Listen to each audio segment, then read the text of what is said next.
ಸೇರಿರೋದನ್ನ ಕಲ್ತಿರ್ತೀರಾ. Next ನೀವೇ own ಆಗಿ experience ಆಗಿ ಕಲ್ತಿರ್ತೀರಾ.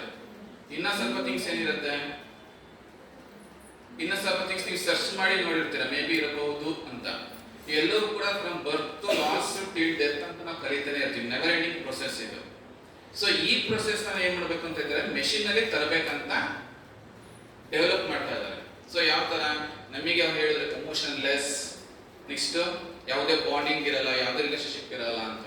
ಸೊ ಎಲ್ಲವನ್ನು ಕೂಡ ಜಸ್ಟ್ ರೋಬೋಟ್ ಹೇಗೆ ಮಾಡ್ತಾ ಇದ್ದಾರೆ ಅಂತಂದ್ರೆ ಮನುಷ್ಯ ಅಂತ ಟ್ರೀಟ್ ಮಾಡ್ಬೇಕಂತ. But it never ending process ಅದು. ಯಾವುದೇ ಕಾರಣಕ್ಕೂ ಕೂಡ ಮನುಷ್ಯ ರೋಬೋಟ್ ಆಗ ಚಾನ್ಸ್ ಇಲ್ಲ, ರೋಬೋಟ್ ಮನುಷ್ಯ ಆಗಕ್ಕೆ ಚಾನ್ಸ್ ಇಲ್ಲ, ಹೌದಲ್ಲ? ಬಟ್ ಎಲ್ಲೋ ಒಂದ್ ಕಡೆ ಒಂದು ಪ್ರೊಸೆಸ್ ಮಾಡ್ಬೇಕು ಅಂದಾಗ as A human being, so ನಾವು ಕೂಡ ಏನಾಗ್ತೀವಿ, ಸುಸ್ತಂತ ಆಗತ್ತೆ, ಬೋರ್ ಆಗಿ ನೀವು ಹೇಳಿದ್ರೆ ಬೋರ್ ಅಂತ ಆಗತ್ತೆ. ನೆಕ್ಸ್ಟ್ ನಮಗೂ ಕೂಡ ರೆಸ್ಟ್ ಬೇಕಂತ ಅನ್ಸುತ್ತೆ. ಬಟ್ ಇನ್ ಟರ್ಮ್ಸ್ ಆಫ್ ನಾವು ಇಂಡಸ್ಟ್ರಿ ಲೆವೆಲ್ಗೆ ಹೋಗ್ತೀವಿ ಅಂತ ಅಂದ್ರೆ, ಸೊ ಇಂಡಸ್ಟ್ರಿ ಅನ್ನೋದು 24/7 ರನ್ ಆಗ್ತಿರುತ್ತೆ, ಹೌದಲ್ಲ? ಸೊ ನೀವು ಪ್ರತಿ ಸಲ ಎಂಪ್ಲಾಯ್ಸ್ ಇರ್ತಾರೆ, ಅವರು ಕೂಡ ಶಿಫ್ಟ್ ವೈಸ್ ಚೇಂಜ್ ಆಗ್ತಿರ್ತಾರೆ. ಸೊ ಅಲ್ಲಿ as A human beings error ಆಗೇ ಆಗುತ್ತೆ. ನಮ್ಮ ಕೈಲಿ 100% ಶೋರ್ ನಮ್ಮ ಎರರ್ ಆಗಲ್ಲ ಅಂತ ಹೇಳಂಗಿಲ್ಲ. But 99.9% in terms of machines ನೋಡ್ತೀವಿ ಅಂತಂದ್ರೆ ಅಲ್ಲಿ ಎಕ್ಸಾಕ್ಟ್ ನಾವು ಏನು ಹೇಳಿರ್ತೀವೋ ಅದೇ ಕೆಲಸ ಮಾಡುತ್ತೆ. ಅರ್ಥ ಆಗ್ತಿದ್ಯಾ? ಸೊ ಇಲ್ಲಿ ನಿಮಗೆ ಮೇನ್ ಆಗಿ ಬೇಕಾಗಿರೋದು ಏನಂತಂದ್ರೆ ವರ್ಡ್ ಇದೆ ಆರ್ಟಿಫಿಷಿಯಲ್ ಇಂಟೆಲಿಜೆನ್ಸ್. ಸೊ ಇದಕ್ಕೆ ಇದ್ರಲ್ಲಿ ಅಡ್ವಾಂಟೇಜಸ್ ಇದೆ, ಡಿಸ್ಅಡ್ವಾಂಟೇಜಸ್ ಕೂಡ ಇದೆ. ಅದನ್ನ ನಾವು ಹೇಗೆ ಅಕ್ಸೆಪ್ಟ್ ಮಾಡ್ತೀವೋ ಅದು ನಮ್ಮ ಮೇಲೆ ಡಿಪೆಂಡ್. ಅಡ್ವಾಂಟೇಜಸ್ ಆಗಿ ಯೂಸ್ ಮಾಡ್ತೀರಾ, ಅಡ್ವಾಂಟೇಜಸ್ ಟ್ರೀಟ್ ಆಗುತ್ತೆ. ಅದೇ ಡಿಸ್ಅಡ್ವಾಂಟೇಜಸ್ ಅಂದ್ರೆ ಡಿಸ್ಅಡ್ವಾಂಟೇಜಸ್. ಒಂದು ಬೆಸ್ಟ್ ಲೈವ್ ಎಕ್ಸಾಂಪಲ್ ಅಂದ್ರೆ ಎಲ್ಲರೂ ಕೂಡ ವಾಟ್ಸ್ಆಪ್ ಯೂಸ್ ಮಾಡ್ತಾ ಇದ್ದೀರಾ, ಹೌದಲ್ಲ? ಯಾರು ಯೂಸ್ ಮಾಡಲ್ಲ? ಎಲ್ಲರೂ ಕೂಡ ಯೂಸ್ ಮಾಡ್ತೀರಾ. ಮೆಟಾ ಎಐ ಅಂತ ಬಂದಿದೆ, ನೋಡಿದ್ದೀರಲ್ವಾ? ಸೊ ಏನ್ ಯೂಸ್ ಮೆಟಾ ಎಐ ಇಂದ?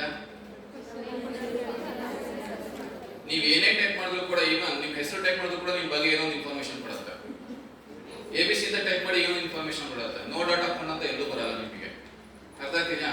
ಸೊ ಅದು ಒಳ್ಳೇದಕ್ಕೆ ಯೂಸ್ ಮಾಡಬೇಕು.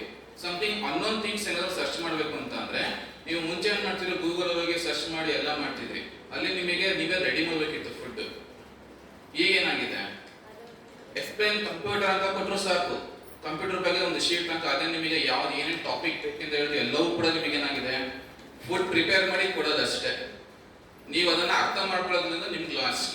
ಬಟ್ ಅದೇ ಸ್ವಲ್ಪ ಜನಕ್ಕೆ ಏನ್ ಯೂಸ್ ಮಾಡ್ತೀರಾ, ಅದೇ ಮೇಟಾಯನ್ನ ಬೇರೆದಕ್ಕೆ ಯೂಸ್ ಮಾಡ್ಬೇಕಂತಂದ್ರೆ ಯಾವುದು ಮಿಸ್ಯೂಸ್ ಮಾಡಬೇಕೋ ಆ ವೇಲಿ ಅದನ್ನು ಮಿಸ್ಯೂಸ್ ಮಾಡ್ತಾ ಹೋಗ್ತೀರಾ.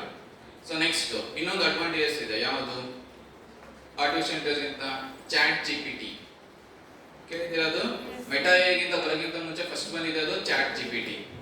ಈಗ ಬೆಸ್ಟ್ ಜೆಮಿನಿ ಅಂತ ಬಂದಿದೆ, ನೋಡಿದ್ದೀರಾ? ನೀವು ಗೂಗಲ್ ಅಲ್ಲಿ ಸರ್ಚ್ ಮಾಡ್ಬೇಕಾದ್ರೆ ನೀವು ಸರ್ಚ್ ಕೊಟ್ಟು ನೋಡಿ, ಜೆಮಿನಿ ಅಂತ ಬರುತ್ತೆ. ಮುಂಚೆ ಅದು ಗೂಗಲ್ ಎ ಅಂತ ಇತ್ತು, ಬಟ್ ಈಗ ಏನಾಗಿದೆ ಜೆಮಿನಿ. ಮುಂಚೆ ಬರೋ ಸರ್ಚಿಂಗ್ ಬೇರೆ ಇದೆ, ಈಗಲೇ ಸರ್ಚ್ ಬೇರೆ ಇದೆ. ಅರ್ಥ ಅಲ್ವಾ? ನೀವು ಅಬ್ಸರ್ವ್ ಮಾಡಿರ್ಬೋದು, ಪ್ರತಿಯೊಂದು ಕೂಡ ನಿಮ್ಮ ಮೊಬೈಲ್ ಇಂದ ಹಿಡಿದು ನೀವು ಯೂಸ್ ಮಾಡೋ ಡೆಸ್ಕ್ಟಾಪ್ ಇಂದ ಹಿಡಿದು ಪ್ರತಿಯೊಂದು ಇನ್ಫಾರ್ಮೇಶನ್ ಕೂಡ ಅವ್ರು ನಿಮಗೆ, ನೀವು ಕೇಳ್ತಿರೋದಲ್ಲ, ಅದು ನಿಮಗೆ ಪ್ರೆಸೆಂಟ್ ಮಾಡ್ತಿರೋ ವೇ ಏನಾಗಿದೆ, ಚೇಂಜ್ ಇದೆ. ಯಾವ ತರ ಚೇಂಜ್ ಆಗಿದೆ ಅಂತಂದ್ರೆ ಹ್ಯೂಮನ್ ಬೀಯಿಂಗ್ಸ್ ಗೆ ಈಸಿಯಾಗಿ ಅರ್ಥ ಆಗ್ಬೇಕು.